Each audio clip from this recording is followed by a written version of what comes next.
ವೀಕ್ಷಕರೇ ನಮಸ್ಕಾರ. ವಿಶ್ವವಾಣಿ ಟಿವಿಗೆ ಸ್ವಾಗತ. ಹಲವು ದಿನಗಳ ಊಹಾಪೋಹಗಳ ಬಳಿಕ ಕೊನೆಗೂ ಸಿಂಗಂ ಖ್ಯಾತಿಯ ಕೆ ಅಣ್ಣಾಮಲೈ ಅವರು ಅಧಿಕೃತವಾಗಿ ಬಿಜೆಪಿಗೆ ರಾಜೀನಾಮೆ ನೀಡಿದ್ದಾರೆ. ವೇದ ಲೀಡರ್ ಎಂಬ ಹೆಸರಿನಲ್ಲಿ ರಾಜಕೀಯ ಆಂದೋಲನ ನಡೆಸುವುದಾಗಿ ಮತ್ತು ಮುಂದಿನ ಲೋಕಸಭೆ ಚುನಾವಣೆಯಲ್ಲಿ ಹೊಸ ರಾಜಕೀಯ ಪಕ್ಷದ ಅಡಿಯಲ್ಲಿ ಲೋಕಸಭೆ ಚುನಾವಣೆ ಕಣಕ್ಕಿಳಿಯುವುದಾಗಿ ಘೋಷಣೆ ಮಾಡಿದ್ದಾರೆ. ಈ ಬೆಳವಣಿಗೆ ಬಿಜೆಪಿ ವಲಯದಲ್ಲಿ ಭಾರೀ ಸಂಚಲನ ಸೃಷ್ಟಿಸಿದೆ. ಮುಖ್ಯವಾಗಿ ತಮಿಳುನಾಡಿನ ಯುವ ಬಿಜೆಪಿ ಅಭಿಮಾನಿಗಳು ಮತ್ತು ಕಾರ್ಯಕರ್ತರು ನಿರಾಸೆಯ ಅಭಿಪ್ರಾಯ ವ್ಯಕ್ತಪಡಿಸ್ತಾ ಇದ್ದಾರೆ. ಕಳೆದ ವರ್ಷದ ಡಿಸೆಂಬರ್ನಲ್ಲೇ ರಾಜೀನಾಮೆ ನೀಡಲು ಹೋಗಿದ್ದೆ, ಆದರೆ ಬಿಜೆಪಿ ಹಿರಿಯರು ವಿಧಾನಸಭೆ ಚುನಾವಣೆ ಮುಗಿಯುವವರೆಗೆ ಸುಮ್ಮನಿರಿ ಎಂದಿದ್ರು ಎಂಬ ಸಂಗತಿಯನ್ನು ಅಣ್ಣಾಮಲೈ ಈಗ ಬಹಿರಂಗಪಡಿಸಿದ್ದಾರೆ. ಇಷ್ಟಕ್ಕೂ ಅಣ್ಣಾಮಲೈ ಬಿಜೆಪಿ ಬಿಟ್ಟಿದ್ದೇಕೆ? ಎಐಎಡಿಎಂಕೆ ಮೈತ್ರಿಗೆ ಅಸಮಾಧಾನ. ಕಳೆದ ವಿಧಾನಸಭೆ ಚುನಾವಣೆಯಲ್ಲಿ ಎಐಎಡಿಎಂಕೆ ಜೊತೆ ಮೈತ್ರಿ ಮಾಡಿಕೊಳ್ಳುವುದಕ್ಕೆ ಕೆ ಅಣ್ಣಾಮಲೈ ತೀವ್ರ ಅಸಮಾಧಾನ ಹೊಂದಿದ್ರು. ಈಗಾಗಲೇ ಹಲವು ದಶಕಗಳಿಂದ ಆಡಳಿತ ನಡೆಸುತ್ತಿರುವ ಭ್ರಷ್ಟ ದ್ರಾವಿಡ ಪಕ್ಷಗಳೊಂದಿಗೆ ಮೈತ್ರಿ ಮಾಡಿಕೊಳ್ಳುವ ಬದಲಿಗೆ ತಮಿಳುನಾಡಿನಲ್ಲಿ ಬಿಜೆಪಿಯನ್ನು ಸ್ವತಂತ್ರ ಶಕ್ತಿಯಾಗಿ ಬೆಳೆಸಬೇಕು ಎಂದು ಅಣ್ಣಾಮಲೈ ಪ್ರತಿಪಾದಿಸಿದ್ರು. ಅಲ್ಪಕಾಲದ ಲಾಭಕ್ಕಿಂತ ದೀರ್ಘಾವಧಿ ಬೆಳವಣಿಗೆಗೆ ಸ್ವಂತ ಬಲದ ಮೇಲೆ ಸ್ಪರ್ಧಿಸಬಲ್ಲ ಬಲಿಷ್ಠ ತಳಮಟ್ಟದ ಸಂಘಟನೆ ರೂಪಿಸುವುದು ಅಗತ್ಯ ಎಂದು ವಾದಿಸಿದ್ರು. ಆದರೆ ಬಿಜೆಪಿ ರಾಷ್ಟ್ರೀಯ ನಾಯಕರು ಡಿಎಂಕೆ ವಿರುದ್ಧದ ವಿಶಾಲ ಚುನಾವಣಾ ಕಾರ್ಯತಂತ್ರಕ್ಕೆ ಆದ್ಯತೆ ನೀಡಿತು. ಕಳೆದ ಲೋಕಸಭೆ ಚುನಾವಣೆಯಲ್ಲಿ 11.24% ಇದ್ದ ಬಿಜೆಪಿ ಮತ ಪ್ರಮಾಣ ಈ ಬಾರಿಯ ವಿಧಾನಸಭೆ ಚುನಾವಣೆಯಲ್ಲಿ 11.24% ಇಳಿದಿರುವುದು ಅಣ್ಣಾಮಲೈ ಪ್ರತಿಪಾದನೆಗೆ ಪುಷ್ಟಿ ನೀಡಿದೆ. ಅಭ್ಯರ್ಥಿಗಳ ಆಯ್ಕೆಯಲ್ಲಿ ಎಡವಟ್ಟು.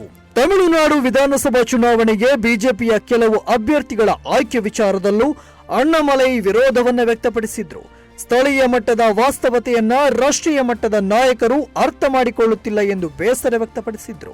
ಬಿಜೆಪಿಯೊಳಗೆ ಸೀಮಿತ ಅವಕಾಶ. ತಮ್ಮ ಪ್ರಾಮಾಣಿಕತೆ ಮತ್ತು ನೇರ ನಿಷ್ಠುರ ರಾಜಕಾರಣಕ್ಕೆ ಬಿಜೆಪಿ ಸೂಕ್ತ ಪಕ್ಷವಲ್ಲ. ಇಲ್ಲಿ ತಮಗೆ ದೀರ್ಘಾವಧಿ ರಾಜಕೀಯ ಭವಿಷ್ಯ ಇಲ್ಲ ಎಂಬ ನಿರ್ಧಾರಕ್ಕೆ ಅಣ್ಣಾಮಲೈ ಬಂದಿದ್ರು. ಹಾಗಾಗಿ ರಾಷ್ಟ್ರೀಯ ಮಟ್ಟದಲ್ಲಿ ಜವಾಬ್ದಾರಿ ಮತ್ತು ರಾಜ್ಯಸಭಾ ಸದಸ್ಯತ್ವದ ಆಫರ್ ನೀಡಿದ್ರೂ ಅವರು ಒಪ್ಪಲಿಲ್ಲ. ಬಿಜೆಪಿಯ ತ್ರಿಭಾಷಾ ಸೂತ್ರ. ಸಿಬಿಎಸ್ಇ ವಿದ್ಯಾರ್ಥಿಗಳಿಗೆ ತ್ರಿಭಾಷಾ ಸೂತ್ರಕ್ಕೆ ಸಂಬಂಧಿಸಿದಂತೆ ಕೇಂದ್ರ ಸರ್ಕಾರದ ನಿರ್ಧಾರವನ್ನ ಅಣ್ಣಾಮಲೈ ಬಹಿರಂಗವಾಗಿ ವಿರೋಧಿಸಿದ್ರು. ಅಣ್ಣಾಮಲೈ ಬಿಜೆಪಿ ಬಿಡಲು ಭಾಷೆ ಕೂಡ ಒಂದು ಕಾರಣ. ರಾಜೀನಾಮೆ ಪತ್ರದಲ್ಲೇನಿದೆ? ಬಿಜೆಪಿ ರಾಷ್ಟ್ರೀಯ ಅಧ್ಯಕ್ಷರಿಗೆ ಸಲ್ಲಿಸಿರುವ ರಾಜೀನಾಮೆ ಪತ್ರದಲ್ಲಿ ಅಣ್ಣಾಮಲೈ ಅವರು ತಾವು ಪಕ್ಷ ಬಿಡುವ ಕಾರಣವನ್ನ ಗೌರವಯುತ ಭಾಷೆಯಲ್ಲೇ ಹೇಳಿದ್ದಾರೆ. ಯಾರ ಮೇಲೂ ಆಪಾದನೆ ಮಾಡಿಲ್ಲ, ದ್ವೇಷ ಭಾವನೆ ವ್ಯಕ್ತಪಡಿಸಿಲ್ಲ. ಆದರೆ 5 ಪುಟಗಳ ಪತ್ರದಲ್ಲಿ ಅವರು ತಮಿಳುನಾಡು ಬಿಜೆಪಿ ವಿಚಾರದಲ್ಲಿ ಕೇಂದ್ರ ನಾಯಕತ್ವದ ವೈಫಲ್ಯವನ್ನ ಸೂಕ್ಷ್ಮವಾಗಿ ಹೇಳಿದ್ದಾರೆ. ರಾಜೀನಾಮೆಗೆ ಇದೇ ಸಮಯ ಯಾಕೆ? ನಟ ವಿಜಯ್ ಪಕ್ಷದ ಉದಯ. ನಟ ವಿಜಯ್ ಮತ್ತು ಅವರ ರಾಜಕೀಯ ಪಕ್ಷದ ಹೊರಹೊಮ್ಮುವಿಕೆಯು ತಮಿಳುನಾಡಿನ ರಾಜಕೀಯ ಚಿತ್ರಣವನ್ನೇ ಗಣನೀಯವಾಗಿ ಬದಲಾಯಿಸಿದೆ. ಸಾಂಪ್ರದಾಯಿಕ ಬಿಜೆಪಿ, ಡಿಎಂಕೆ, ಎಐಎಡಿಎಂಕೆ ರಾಜಕೀಯ ಚೌಕಟ್ಟನ್ನು ಮೀರಿದ ಪರ್ಯಾಯಗಳಿಗೆ ಈಗ ತಮಿಳುನಾಡಿನಲ್ಲಿ ಬೇಡಿಕೆ ಇದೆ ಎನ್ನುವುದು ಅಣ್ಣಾಮಲೈ ಲೆಕ್ಕಾಚಾರ.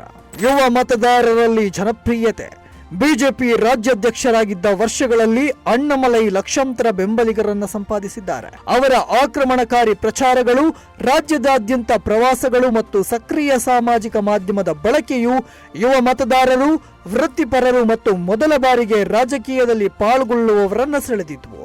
ಅಣ್ಣಾಮಲೈ ಅವರು ಯುವ ಮತದಾರರ ಮೇಲೆ ಕಣ್ಣಿಟ್ಟಿದ್ದಾರೆ. ಅಣ್ಣಾಮಲೈ ಪಕ್ಷದ ಫೋಕಸ್ ಏನು? ಅವರ ರಾಜಕೀಯ ಪಕ್ಷವು ಮೊದಲು ತಮಿಳು ಮತ್ತು ಜಾತ್ಯತೀತ ದೃಷ್ಟಿಕೋನ ಹೊಂದಿರಲಿದೆ. ತಮಿಳು ಅಸ್ಮಿತೆ ಮತ್ತು ರಾಜ್ಯದ ಹಿತಾಸಕ್ತಿಗಳ ಮೇಲೆ ಗಮನ. ರಾಷ್ಟ್ರೀಯತೆ ಮತ್ತು ದೇಶದ ಅಭಿವೃದ್ಧಿಯ ದೃಷ್ಟಿಕೋನ. ಬಿಜೆಪಿ ಮತ್ತು ದ್ರಾವಿಡ ಪಕ್ಷಗಳೆರಡಕ್ಕೂ ಪರ್ಯಾಯ. ವೃತ್ತಿಪರರು, ಯುವ ಮತದಾರರನ್ನ ಆಕರ್ಷಿಸುವುದು. ಮೈತ್ರಿಗಳ ಮೇಲೆ ಅವಲಂಬಿತವಾಗದೆ ಸ್ವತಂತ್ರ ಸಾಂಘಿಕ ರಚನೆ. ಎಂಎಲ್ಎ, ಎಂಪಿ, ಸಚಿವರು ಹಾಗೂ ಯಾರು ಕಾಯಂ ಇರಬಾರದು. ಈ ಅಣ್ಣಾಮಲೈ ಯಾರು? ಅಣ್ಣಾಮಲೈ ಕುಪ್ಪುಸ್ವಾಮಿ ತಮಿಳುನಾಡಿನ ಕರೂರು ಜಿಲ್ಲೆಯವರು. ಕೃಷಿಕ ಕುಟುಂಬದಲ್ಲಿ ಜನಿಸಿದ ಇವರು ವಿದ್ಯಾಭ್ಯಾಸದಲ್ಲಿ ಉನ್ನತ ಸಾಧನೆ ಮಾಡಿದವರು. ಯುಪಿಎಸ್ಸಿ ಪರೀಕ್ಷೆಯಲ್ಲಿ ಉತ್ತೀರ್ಣರಾಗಿ ಐಪಿಎಸ್ ಅಧಿಕಾರಿಯಾಗುವ ಮೂಲಕ 2011ರಲ್ಲಿ ಕರ್ನಾಟಕ ಕೇಡರ್ಗೆ ಆಯ್ಕೆಯಾದವರು. ಅಣ್ಣಾಮಲೈ ಕರ್ನಾಟಕದಲ್ಲಿ ಸೇವೆ ಸಲ್ಲಿಸಿದ ಅವಧಿಯಲ್ಲಿ ಜನಪ್ರಿಯ ಅಧಿಕಾರಿಯಾಗಿಯೂ ಗುರುತಿಸಿಕೊಂಡರು. ಉಡುಪಿ ಮತ್ತು ಚಿಕ್ಕಮಗಳೂರು ಸೇರಿದಂತೆ ಹಲವು ಜಿಲ್ಲೆಗಳಲ್ಲಿ ನಿಷ್ಠೆಯಿಂದ ಸೇವೆ ಸಲ್ಲಿಸಿದರು. ಅವರ ನೇರ ನಡೆ, ಕಠಿಣ ನಿರ್ಧಾರಗಳು ಮತ್ತು ಭ್ರಷ್ಟಾಚಾರದ ವಿರುದ್ಧದ ಧೋರಣೆ ಜನರ ಗಮನವನ್ನು ಸೆಳೆಯಿತು. ಇದರಿಂದಲೇ ಅವರಿಗೆ ಸಿಂಘಂ ಎಂಬ ಹೆಸರು ಕೂಡ ಬಂತು.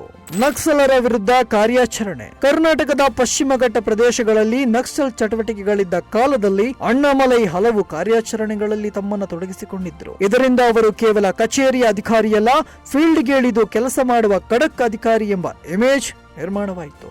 ಐಪಿಎಸ್ ತೊರೆದು ರಾಜಕೀಯಕ್ಕೆ. 2019ರಲ್ಲಿ ಅಣ್ಣಾಮಲೈ ಐಪಿಎಸ್ ಹುದ್ದೆಗೆ ರಾಜೀನಾಮೆ ನೀಡಿದರು. ಅಂದಿನಿಂದಲೇ ಅವರ ಮುಂದಿನ ಹೆಜ್ಜೆ ಬಗ್ಗೆ ಚರ್ಚೆ ಆರಂಭವಾಗಿತ್ತು.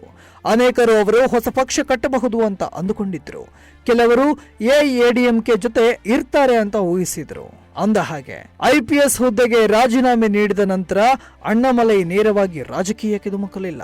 ಮೊದಲು ಯುವಕರಲ್ಲಿ ನಾಯಕತ್ವದ ಗುಣಗಳನ್ನು ಬೆಳೆಸುವ ಉದ್ದೇಶದಿಂದ ವಿ ದಿ ಲೀಡರ್ಸ್ ಫೌಂಡೇಶನ್ ಮತ್ತು ಕೋರ್ ಲೀಡರ್ಶಿಪ್ ಇನಿಷಿಯೇಟಿವ್ ಅಂತಹ ಎನ್ಜಿಒಗಳ ಮೂಲಕ ಸಾಮಾಜಿಕ ವಲಯದಲ್ಲಿ ತಮ್ಮ ನೆಲೆಯನ್ನು ನಿರ್ಮಿಸಿದರು. ನಂತರ ಇದೇ ಅವರ ರಾಜಕೀಯ ಪ್ರವೇಶಕ್ಕೆ ಒಂದು ವೇದಿಕೆಯಾಗಿ ಕೆಲಸ ಮಾಡಿತು. ಅಂತೆಯೇ 2020ರಲ್ಲಿ ಅವರು ಬಿಜೆಪಿಗೆ ಸೇರ್ಪಡೆಯಾದರು. ಬಿಜೆಪಿಯನ್ನೇ ಆಯ್ಕೆ ಮಾಡಿದ್ದೇಕೆ? ಆ ಸಮಯದಲ್ಲಿ ತಮಿಳುನಾಡಿನಲ್ಲಿ ಬಿಜೆಪಿ ದೊಡ್ಡ ಶಕ್ತಿಯಾಗಿರಲಿಲ್ಲ. ಡಿಎಂಕೆ ಮತ್ತು ಎಐಎಡಿಎಂಕೆ ನಡುವಿನ ರಾಜಕೀಯವೇ ಮುಖ್ಯವಾಗಿತ್ತು. ಆದರೂ ಅಣ್ಣಾಮಲೈ ಬಿಜೆಪಿಯನ್ನೇ ಆಯ್ಕೆ ಮಾಡಿಕೊಂಡರು. ಇದು ಅವರ ರಾಜಕೀಯ ಜೀವನದ ಅತಿದೊಡ್ಡ ತಿರುವು. ತಮಿಳುನಾಡು ಬಿಜೆಪಿ ಅಧ್ಯಕ್ಷ. 2021ರಲ್ಲಿ ಅಣ್ಣಾಮಲೈ ತಮಿಳುನಾಡು ಬಿಜೆಪಿಯ ರಾಜ್ಯಾಧ್ಯಕ್ಷರಾದರು. ಇಲ್ಲಿಂದಲೇ ಅವರ ರಾಜಕೀಯ ಬದುಕಿನ ಏಳಿಗೆ ಆರಂಭವಾಯಿತು. ಅವರು ಸೋಷಿಯಲ್ ಮೀಡಿಯಾಗಳಲ್ಲಿ ಆಕ್ರಮಣಕಾರಿ ಪ್ರಚಾರ ನಡೆಸಿದರು. ಡಿಎಂಕೆ ಸರ್ಕಾರದ ವಿರುದ್ಧ ನಿರಂತರ ಹೋರಾಟಕ್ಕೆ ಇಳಿದರು. ತಮಿಳುನಾಡಿನಾದ್ಯಂತ ಪ್ರವಾಸವನ್ನ ಕೈಗೊಂಡರು.